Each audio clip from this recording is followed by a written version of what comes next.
Yeah. I think if you looked from the development or the preference side, everyone would say, hey, um, give me the world. I would just plop all my data centers right on top of downtown Dallas. Like all of them would go there. We'll just keep stacking them up forever and ever.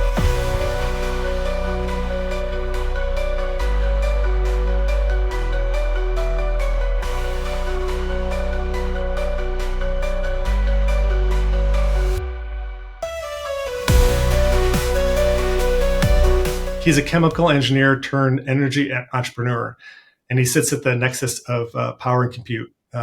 Nick, welcome to Baxtel's Data Center Meet Me Room podcast. Great to be here, Eric.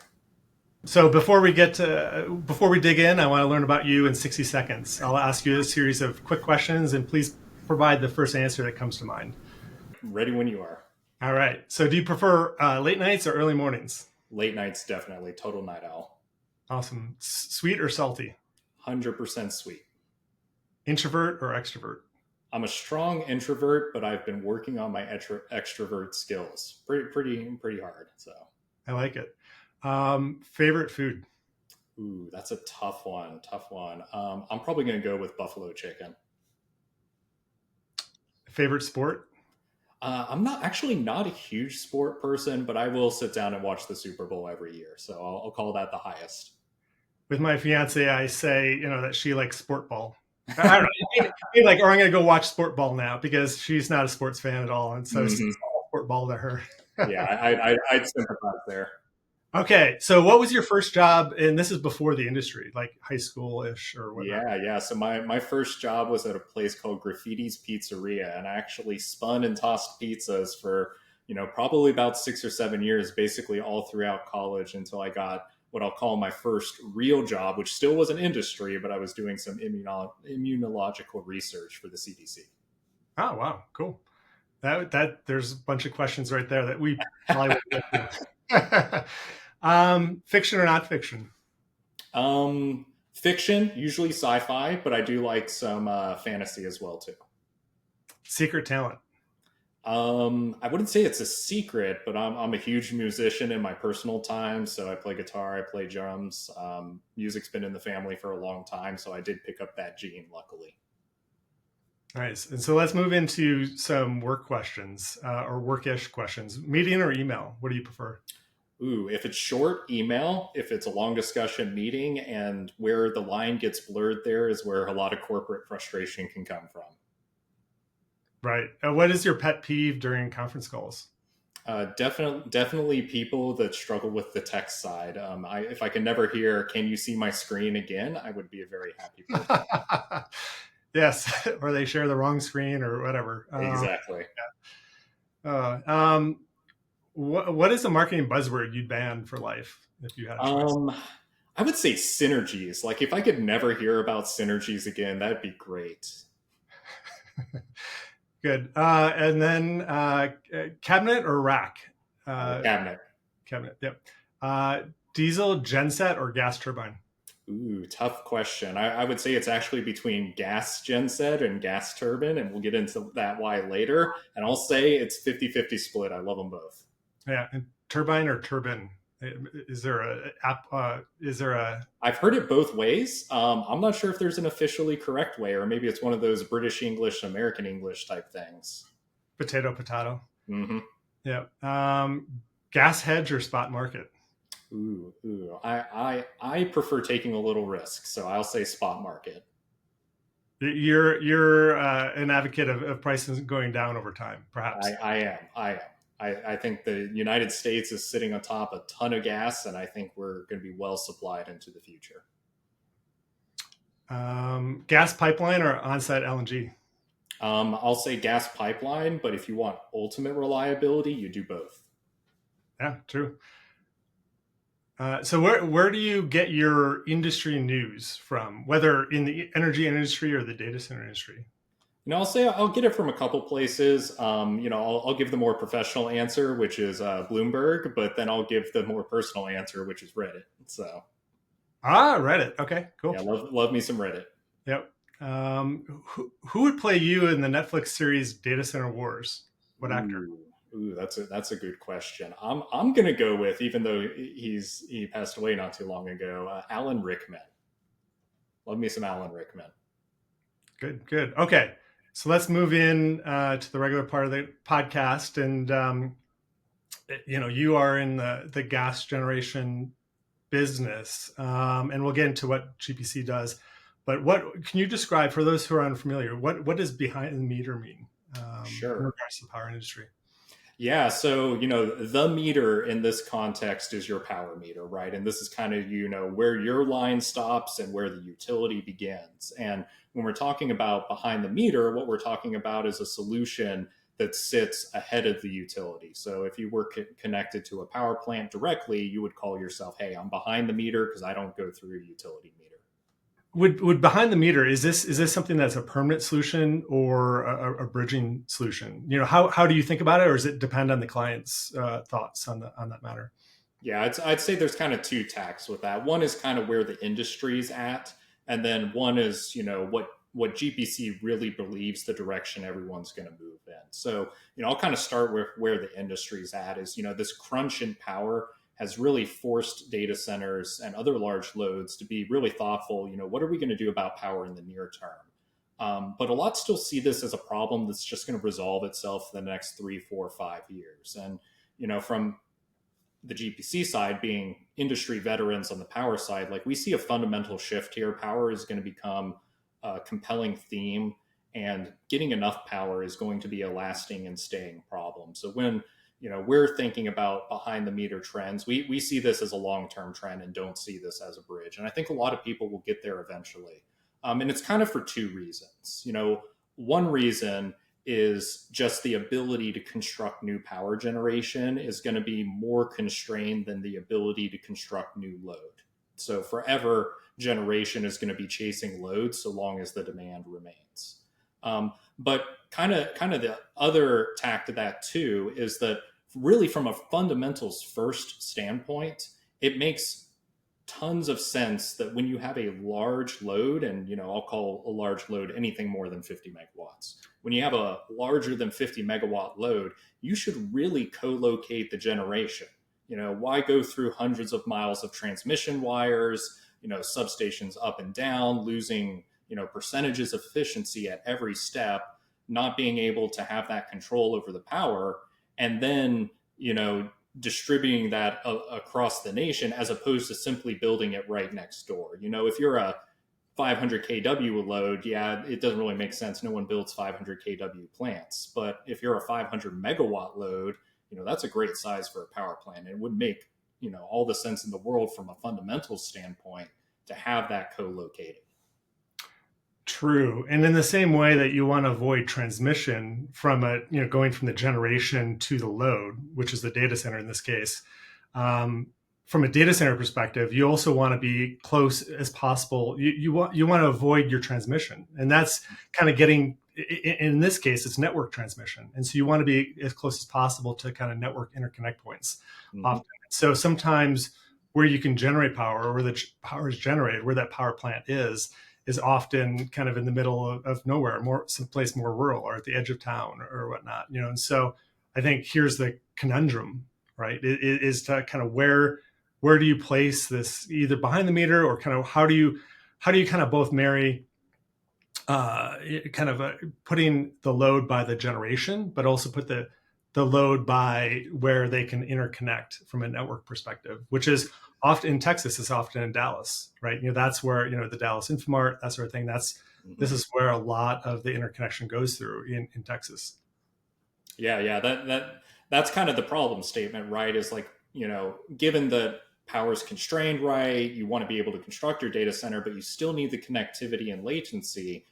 How do you marry those two worlds together? And, we'll see sometimes announcements, there's, a huge data center that's going to be out in West Texas or something like that. And, that can work for certain workloads, right? Your AI training applications where latency is not critical, where you really just need to run GPUs all day long, make sure you got power. But, when we think about data centers being 20, 30-year assets with significant investment behind them, you don't want to restrict them to just a single use case. From the power plant and gas side, I'll say those power plants can be a little sneakier than you think, and there's a lot closer and more in the backyard than a lot of people will realize. So, when you think about the Dallas area, right, if you're willing to go 30, 40, 50 miles outside of the city, which is still good from a latency standpoint, you've got all those fiber trunk lines right on I-35, I-45. You can locate a power plant out there and a data center and get best of both worlds. You can, have all the power you want. You can have the connectivity you want. And, we're seeing trends where people are starting to look in that direction for just that reason. Interesting. Yeah. And then maybe describe a little bit about what your company does, give you a chance to kind of articulate what GPC does.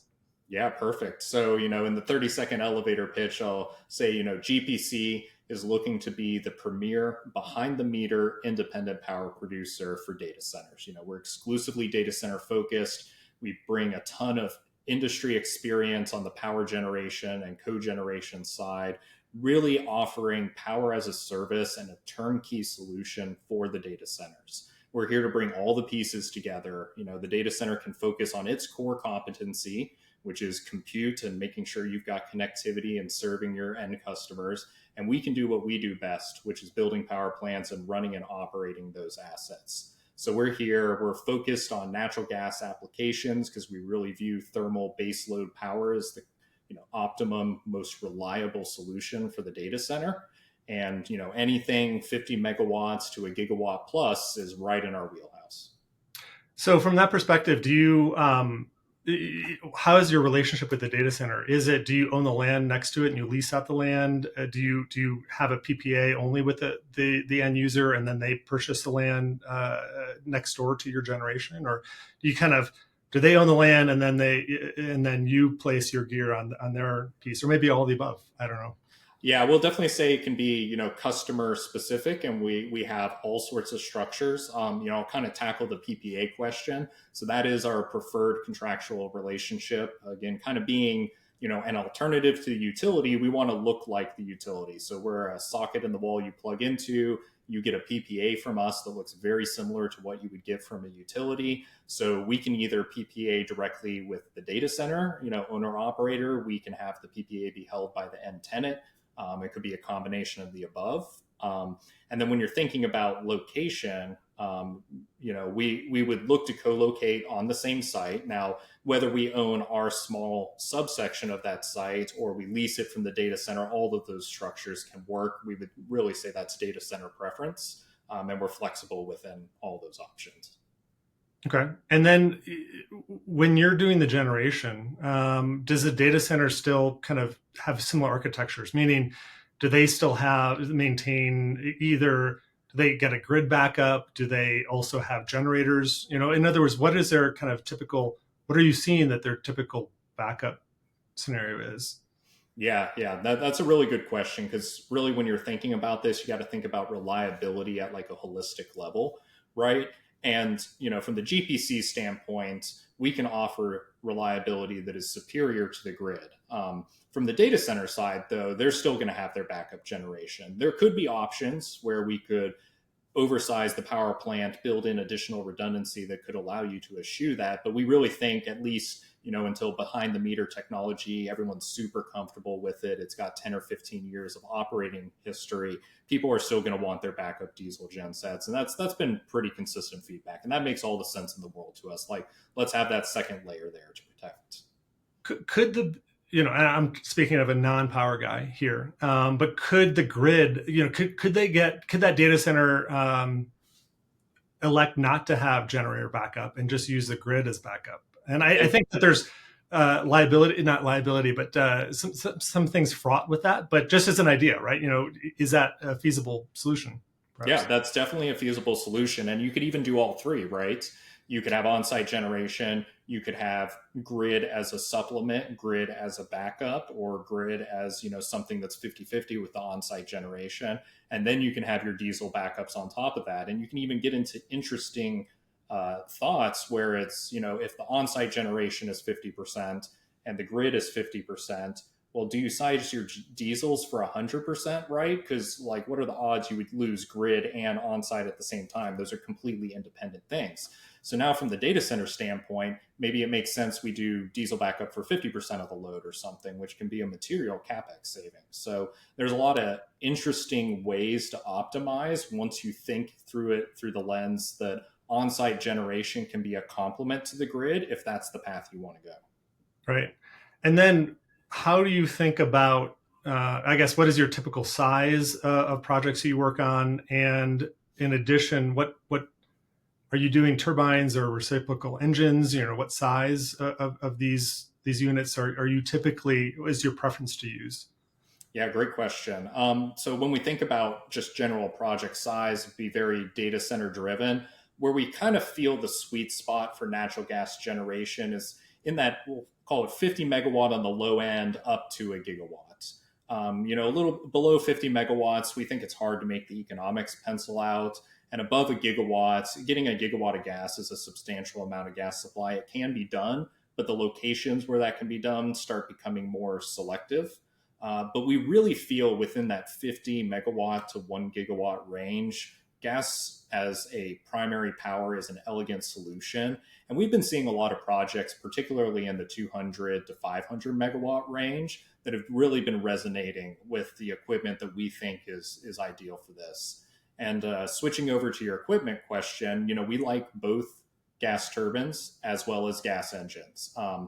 We're not technology agnostic. We care very much about the technology, but we are very purpose built, and certain locations tend to favor turbines over engines. Things like elevation or temperature can drive you to one technology or another. So when we're thinking about this, we're really thinking, what is the optimum best solution to deploy? And within that space, we like the aeroderivative gas turbines. These are kind of in the 20 to 50 megawatt range. And then we like the medium speed and high speed reciprocating engines, with the medium speeds kind of 10 to 13 megawatts and the high speeds more like 5 megawatts. Mm-hmm. I think that anecdotally, I heard that GE Verona, a turbine, manufacturer, one of the three out there, they're if they don't sell again to traditional utilities, they'll be just fine from the demand from data centers, right? At least for the foreseeable future. And so this brings up questions around supply chain. What do you see as supply chain issues in this? Because it sounds like these turbines or engines are taking longer and longer to receive. So I guess what are you seeing in the marketplace in terms of supply chain timelines? Yeah, so I think you hit the nail on the head. Supply chains are definitely becoming challenged. And it's just kind of the reality that it's easier to prop up some data center buildings than it is to build some turbines, and the manufacturing behind that is harder to scale. So we're always going to see generation lag new demand, so long as the demand is kind of at the level we've been seeing for the past couple of years. So really being very thoughtful about supply chain, developing deep relationships with the supplier, which is something that GPC has done and is continuing to do, is really critical, because if you can't get power, you don't have a project. So from our view, really being thoughtful about what are the right pieces of equipment to put in, but also what is possible to be put in. And again, this is why we're somewhat favoring some of the more medium-sized units, as they tend to have better availability. Lead times are a little bit better. And from a manufacturing standpoint, those processes are easier to scale up as well, too. You're kind of, we'll call it 500 megawatt single turbines, those are going to be challenged to expand production capabilities on, whereas your more mid-sized ones will be ramped up. And the interesting thing about the aeroderivative turbines, as the name might imply, is that they came from the airline industry, right? So there's kind of a, already developed supply chain that services two industries, both the power gen as well as the airline industries. So, depending on where the demand curve is for new airliners, you might be able to requisition some of that supply and pull it over to the data center side. And, certainly when prices start getting pressured, the engines are going to go where, whoever is paying the best. Right. So in terms of the kind of from order, from a customer order to kind of get standing up, say 100 megawatt data center, like what is the timeline? Not data center, but the generation for that piece. Like, how long does that take? Yeah. So, depends on technology. Engines tend to be faster. That's one of their advantages. If you were doing 100 megawatts of engines, you could conceivably be online as fast as 18 or 20 months, right? Which is significantly ahead of a lot of interconnection queues. On the turbine side, you're probably looking more 24 to 28 months, which is still, well ahead of a lot of interconnection queue timeframes. Mm-hmm. And you probably heard, I guess, was it just in the last month, XAI, did they purchase a foreign power plant and they're shipping it, the turbines back? Yes, you're going to see a lot of creative solutions like that, right? Gas turbines, gas engines, very well established technologies, lots of installations across the world. A lot of places that have either had changing energy needs or newer technologies have come out, or even newer turbines have come out, and now they're phasing out the old ones. So the question is, what do you do with this old equipment? And a lot of that's going to get breathed new life with the power generation crunch that we have, because what's accessible is going to be what's used. Mm-hmm. So it sounds like when I looked at your website, it looks like you guys do some site selection as well. Are you guys choosing the site, or is the data center user or your data center customer choosing the site, or a little bit of both? Or do you help from that perspective? I guess, what is your role in that piece? And have more questions on that piece, but yeah.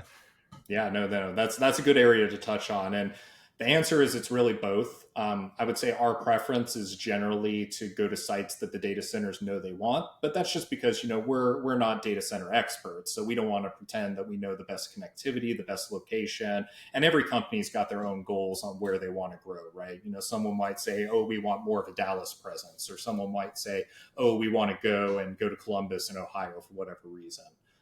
So, we love to go where the data center wants to go. But we also have sites that we're either partnered with land developers, or some that we have on our own that we're happy to share and say, this is a place where gas generation makes sense. Certainly on the GPC side, what we're looking at is, where can you deploy in a reasonable time frame and be cost effective a gas-fired power plant. And, there's a couple lenses you got to look through there. A lot of them around gas supply, a lot of them around air permitting. Equipment's a little more agnostic on location, but, that's kind of how we think about this. And is there, from a site selection perspective, what if you could choose a site, what site, what are the characteristics that make the best site from a, self-gen perspective? I imagine it's access to gas. But access to gas is a big one for sure. I'd probably think about it from three lenses, and I'll order them in importance. So the first one is air permitting. EPA non-attainment zones might as well be no-go zones for power plants. There's some exceptions to that. The Houston market's one where you can get offset credits or other ways to work around the non-attainment status, but Dallas is not one of those. So, kind of first screening criteria is let's stay out of non-attainment, if at all possible. And then second screening criteria is where can you get the gas, right? So you want to be on some gas pipelines. And, there's a bit of a danger there for people who aren't familiar with gas supplies. You might go to, some maps. For instance, you could go to the RRC's maps in Texas and be like, oh, there's, 2 gas lines right in the backyard. Great, we've got gas. Well, the answer is just because there's a gas pipeline doesn't mean there's gas for you to buy at that point. So really understanding the gas supply market is critical. And us at GPC being 30 plus year veterans, tons of internal gas expertise, knowledge, and relationships that we've cultivated know where there's gas available and where you can actually build these type of assets. So, those kind of cover options number one, or criteria number 1 and 2, which is permitting and then gas supply. And then kind of the third one is, I'll call it climate and constructability. Definitely temperate climates are really nice. Ohio's got a great climate. 110 degree days are always difficult to design around, but it can be done. And that's why that's kind of number 3. And I'd say it's a distant third to number 1 and 2. So really permitting and gas supply are the big lenses you want to think about. So it sounds like not too hot, not too cold. Yeah, not too hot, not too cold, just right. Right. Although a lot of the natural gas are in markets that are too hot. It seems like gets pretty hot, or Oklahoma, I suppose, might get pretty hot too. But it sounds like if you go up to Ohio, Pennsylvania, maybe Western Virginia, would be more temperate from that perspective. Or Yeah, that's correct. And there's a lot of gas in Texas. There's a lot of gas in Oklahoma. There's a lot of gas in New Mexico. What's actually interesting is there's a lot of gas in the Northeast as well. The Marcellus gas producing basin is one of the most prolific gas basins. Sits on top of call it Pennsylvania, West Virginia, kind of that area ish. So all those adjacent areas have a lot of opportunity for gas supply as well too. But again, just because there's a pipeline doesn't mean there's gas. So it's very very location specific. what are your thoughts on, from a self-generation perspective, on kind of the Dakotas, or kind of like Wyoming? There's a fair amount of gas up in Wyoming, maybe Colorado, but up in Wyoming and the Dakotas, and even if you go up into Alberta or Saskatchewan, there's gas up there. But then that sounds like it gets too cold. Is that something that you can? Is it feasible to operate in those markets? Yeah, definitely feasible to operate. There's a lot of gas fired generation out there. From a permitting and gas supply standpoint, those are going to be very favorable markets. What I'd ask is, what data centers want to be out there. We see some that have some interest, right? But they tend to lean towards, the big population centers, and that struggles a little bit in the Dakotas. But those are really good areas for gas generation. So, if data centers want to move out a little bit, that can make a lot of sense. You'll get some of the best power prices you can think of. You'll get some of the most favorable terms on gas supply in those areas. So from an economic standpoint, it can make a ton of sense. Right. So it sounds like cold can be dealt with. You probably just have to spend a little more capex to insulate the pipes. Is speaking with a non-gas guy here, but is that the case, that you just have to spend a little bit more to operate in extreme temperatures, either hot or cold? Yeah, that's correct. I mean, cold has its ways to be dealt with. Turbines, kind of like certain temperatures on the inside or the inlet side. And if it gets too cold, you can run into icing issues or things like that. But those are operational issues that can be designed around. The one that's a little more challenging, at least for turbines, is heat affects air density, and air density affects performance. So you may have actually heard that, some planes can't take off in 110 or 115 degree weather. Like, they just physically can't. And that's because the air is so hot, it gets thinner. You don't get as much power output. Turbines kind of suffer from that problem, which is why when we think about technology, it could be engines, could be turbines. And in those hot climates, engines are oftentimes a really compelling alternative because they don't suffer from what we call the high temperature derate. So they can be a more elegant solution. Mm-hmm. And I want to go back to your second point in site selection, which was talking about access to gas and gas pipelines. And, landowners who might say, hey, I have a pipeline running through my property or adjacent to my property. But I guess what are kind of the criteria there that you look for? Is it some sort of, and you're talking to a non-gas guy, but is there some sort of junction points where that's where you tap in? Or is it contractually that every MCF or in that pipeline is already contracted for? Or maybe it's a combination of both. Yeah, that can be the real risk, because as a data center, you're on 24/7 all the time, 5 nines reliability. Having interruptions in service is not acceptable, right? Like, that's kind of a problem statement. You can't have interruption in service. So when you're talking to a gas pipeline, what you're asking for is firm transport.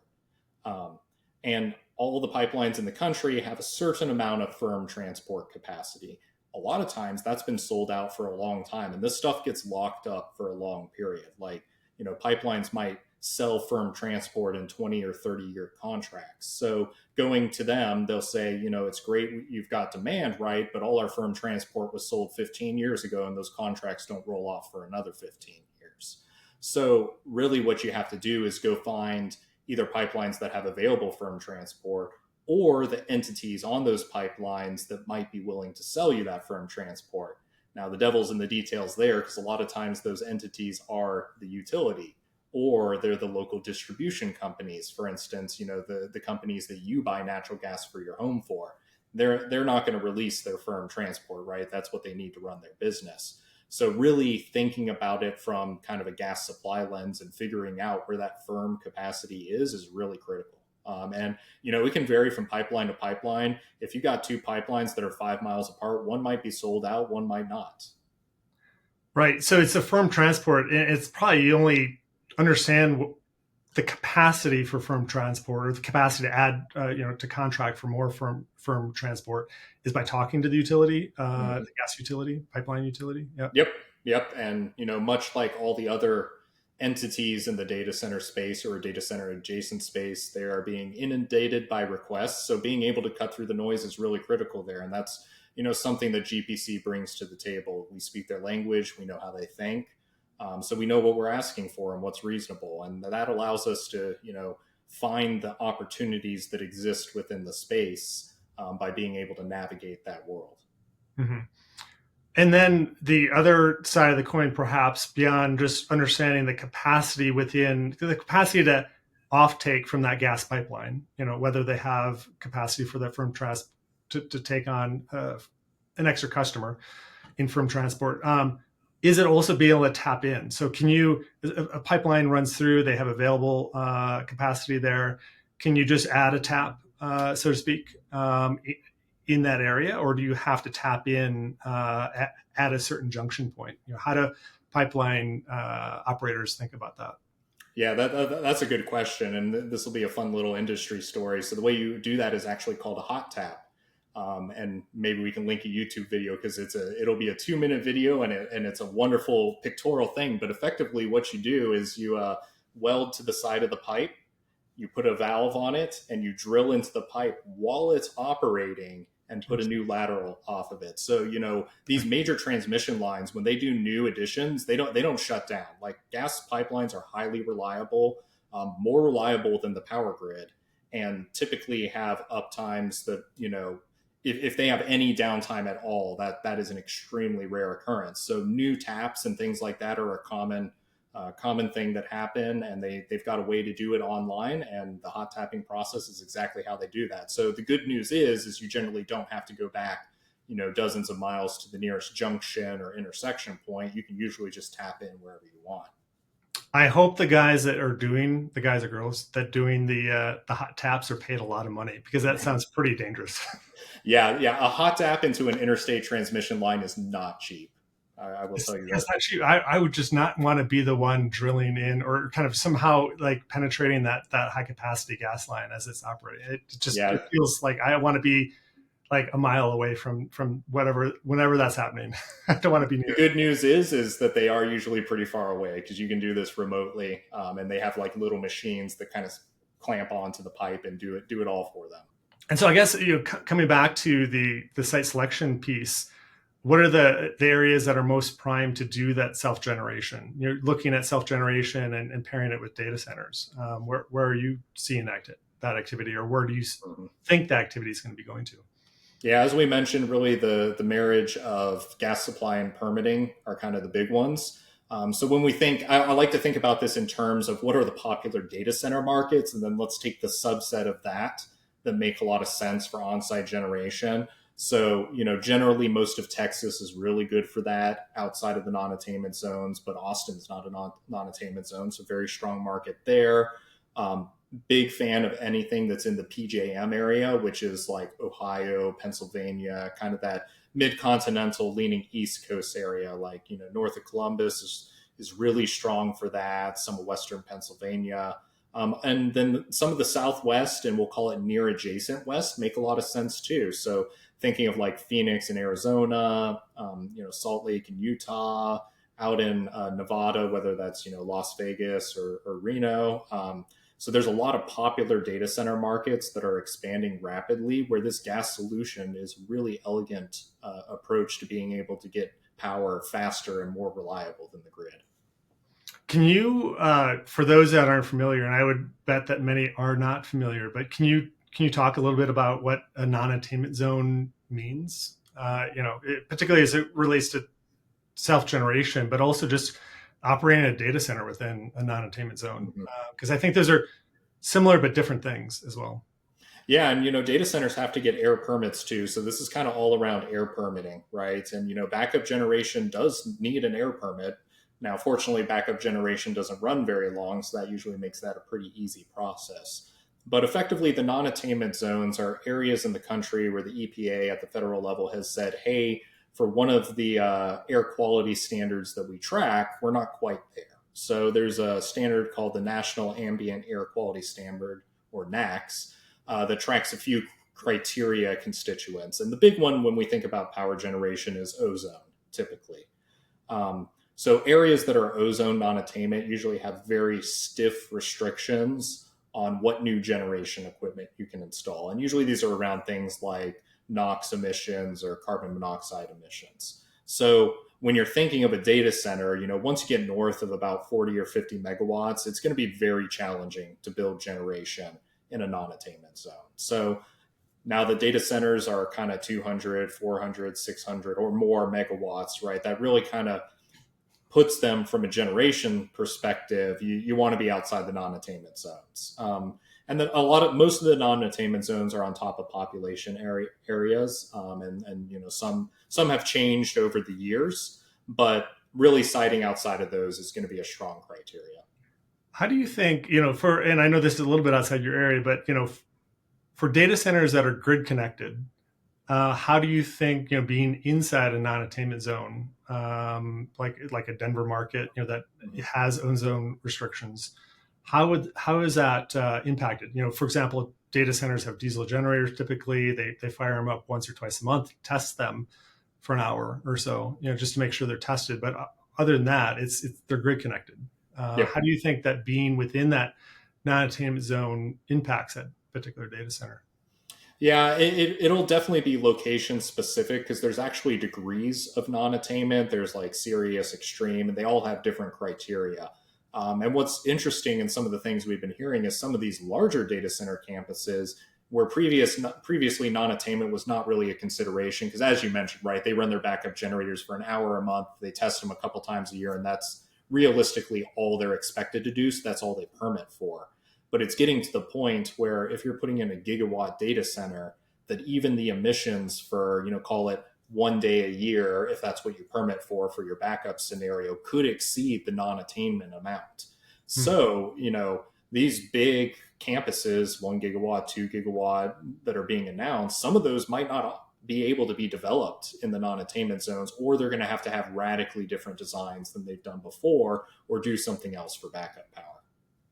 Can you, if that particular, say a 1 gigawatt data center within a non-attainment zone, could they do on-site mitigation to, or carbon capture to offset perhaps that 1 day a year emission that they're doing?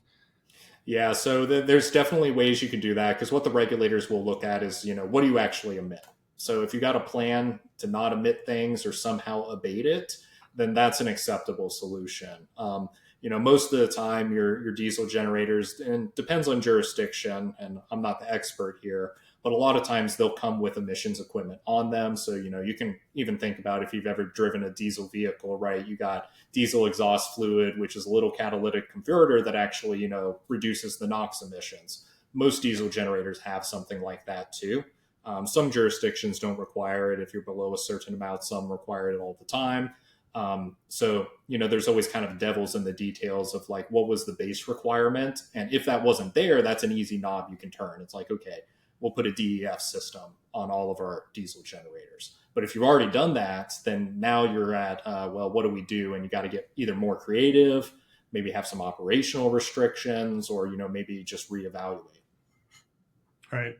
Well, let's switch up to perhaps talking about SB6. And so Texas recently passed Texas Bill 6 or SB6, which impacts the data center industry, perhaps the self-generation industry. Can you provide an overview of what that is, and at least to start the conversation? Yeah, happy to do that. And I'll asterisk this at the beginning and say I'm not the legal expert here, but we have read through because this is very relevant to data centers, very relevant to behind the meter generation. And effectively, State Bill 6 in Texas, and there's other flavors of this bill moving through other legislatures. So this is not just a Texas problem. And it's really the grid waking up to the fact that if people are plopping in gigawatt here, 200 megawatts here, that's tough for the grid to handle. Like, the grid is not an infinite resource that handles all loads and just can magically poof power wherever it needs to be. In a lot of ways, people think that it sometimes is that way. And it's like, oh, if it has capacity, then great. If it doesn't, they'll build it and then it'll be there. But in practice, grid stability is becoming more and more fragile over time. And you can look at the event that happened in Spain. ERCOT actually had a near miss a couple years ago in the Southwest area. As you get more concentrated loads that move around a lot, and the thing people love to talk about AI is how spiky those loads are and how radically they can shift. That's really hard from a grid operations perspective. So State Bill 6 is Texas's attempt to ensure grid reliability. And it's really saying, hey, if you're a large load, you have to meet certain criteria. And it might be, ramp rate restrictions. So for instance, there's the provision in there that basically says, hey, if you're above 75 megawatts, you either cannot move up more than 8 megawatts a minute or down more than 20 megawatts a minute. If you've got a gigawatt data center, that's like 0.8% up and 2% down per minute. AI loads move way faster than that. So that's already a problem. Then they also say it's like, hey, okay, if you can't meet those, then you can be a controllable load resource, which effectively means the grid can disconnect you at will. So now you're at your gigawatt data center. You're like, okay, 8 megawatts up and 20 down, that doesn't work for us. We need more flexibility than that. Grid will say, okay, you're a CLR now, which means if things get unstable, your 1 gigawatt of utility power just went to zero. So from a data center perspective, like how do you plan around that, right? Because, you need power 8760. Being cut off arbitrarily is not really something that works for you. So we view State Bill 6 as something that's very strengthening of behind the meter. And again, going back to the fact that when you're these large loads, you should really co-locate the generation. Like, it makes sense. You don't want to transmit it hundreds and hundreds of miles. Having it right there allows you to have all the operational flexibility you can need. Because now you're faced with the decision, okay, if they're going to disconnect me, then I have to plan for that. We don't know how long it's going to be, so maybe our backup generators aren't adequate. We usually only rate those for about 2 days. We might be a non-attainment, so now our backup generators that we thought we were going to run for 1 hour a year at the most, now if the utility disconnects us, maybe we're running them for 5 or 10 days a year. That could be a challenge. And then, if you were to not take the controllable load resource path, now you have all these operational restrictions. So, how do you marry that to the fact that, large GPU clusters are naturally going to be spiky loads? So now you're either looking at load conditioning or all sorts of these other things. And the real take home here is that the challenges that data centers are putting on the utility are going to become a data center problem to solve. Like, the utility is not the one silver bullet that's going to just say, we can take all these load variations, no matter what happens, we're just going to handle them all. Like, that's not going to be where we go.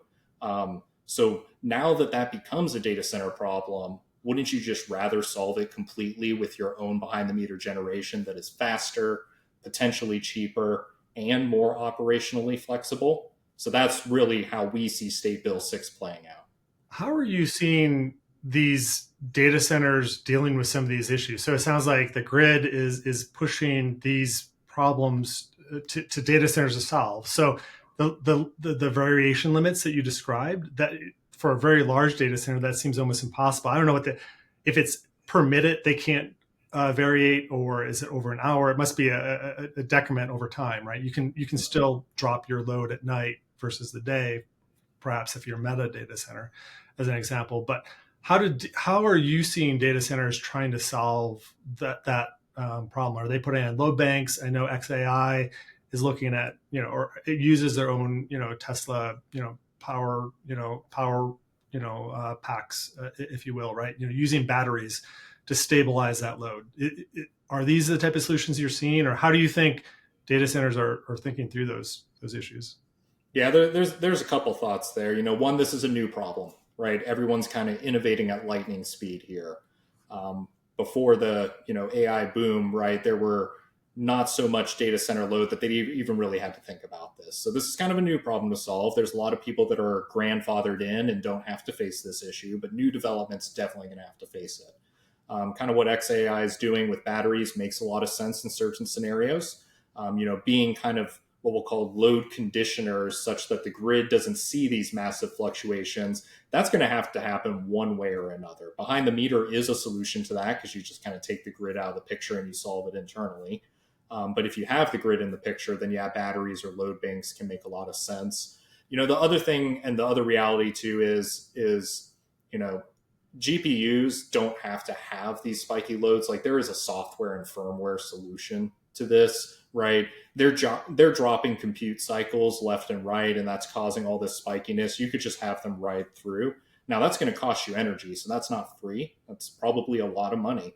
But then you get into what's the trade-off between just burning energy you don't need, which you're going to do anyways with load banks or batteries, really, right? Or solving this at the rack level. And, like most complex problems, it's probably going to be all of the above. Like there's probably going to be some load conditioning you do before you hit your behind the meter solution or the grid. And there's probably going to be some rack level software and firmware changes that fix this issue. And NVIDIA's kind of put out some guidance that they're working on stuff like this. Like this is clearly a problem that isn't going to, be solved purely with equipment. So I think a solution that takes all those into account is where we're going to land. I see. And then so if SB6 is driving data centers to do their own generation for large, anything above 75 megawatts or being able to be killed at any time, the kill switch. I mean, is this driving data centers outside of non-attainment zone areas? Do you think are you going to see a cluster that are just outside that Dallas non-attainment zone? Or are developers still looking inside non-attainment zones in light of SB6? Yeah. I think if you look from the development or the preference side, everyone would say, hey, give me the world. I would just plop all my data centers right on top of downtown Dallas. Like all of them would go there and we'll just keep stacking them up forever and ever. That's not reality, right? And power is going to be the constraint that pushes people out. The reality is building new high voltage transmission lines into these population centers is going to be nigh impossible. Yeah. Like you'll be able to do some of it, but you're not just going to start throwing 500 kV lines and just going into downtown Dallas. So by necessity, people are going to be forced out. And the moment they're pushed out a little bit and you get outside those non-attainment zones, like the world kind of opens up. And, when you think about connectivity, it's a little bit of a lemming situation, right? That your first big anchor goes, right? Your Microsoft, your Amazon, they build one out there. And then suddenly everyone's like, all right, let's go in. Everyone's going in. This is the new hotspot. So I think we're going to see that a lot, using Dallas as the example, right? Cities like Waco or Coruscant, which are just the next city south, right? Only 50, 60 miles, still close from a latency perspective. I think those places are going to see a huge boom in activity. When you talk about lemmings, I think about Red Oak, Texas, where you had the Google data center down there. And then there's tons of developers just to the east of Red Oak, that kind of came in right after. I don't know if that's inside or outside the non-attainment zone. It's still inside, but just barely. And it is really unfortunate because it's like probably 20 miles from the edge of the non-attainment. So the non-attainment zones are usually by county, and it's still in one of the non-attainment counties. So Red Oak to Wilmer is all within that just barely within the non-attainment. Yeah. And I'd have to double check that just to make sure. But if I'm thinking about the place that you're talking about, I'm pretty sure it is. Here's an interesting question, and it might be something, I don't know, but what's the biggest myth about natural gas you keep hearing, and or even self-generation, right? Is there a myth that you keep hearing, and what's here's your chance to dispel that myth? Yeah, I'd say that probably the biggest myth that I've heard about natural gas generation is that it's illegal for you to go do, and you have to do it through the utility. That is almost universally not true in the United States. I won't opine on other countries, but generally in most areas in the country, you can operate your own independent power producer. There gets, to be some hair on it if you want to use utility lines, then things get really sticky. But for being a co-located behind the meter solution in almost all jurisdictions, that's something you can do. So there's a lot of people who just think, oh, you can't build a power plant. That's regulated utility activity. We can't do that. That's just generally not. Makes sense. Okay, so this I guess brings us to the next part of our data of our podcast section is like the data center war story. So think of a time in a time, or maybe one or two stories in your career that you can recount a memorable situation in your career, energy or data center. Anything that you can think of or want to share? Yeah, sure. So I'll give one kind of, we'll call it project construction and the advantages of experience, as we're going to call the theme on this one, which is, so I was on a team that was executing a project and kind of came in at the tail end of it. So hadn't been there for most of it. And we were getting to the commissioning phase. And, a lot of times you do what is called a hydro test, which just means you fill all the piping and the tanks and the vessels with water and you make sure there's no leaks, right? Smart thing to do in the chemical industry. You don't want to have leaks. So we came in, the guys had already done that, and we were actually getting ready to do kind of final commissioning and get this unit online. And we had this one tank, and we got there and we're like, wow, there's still water in this tank from the hydro test.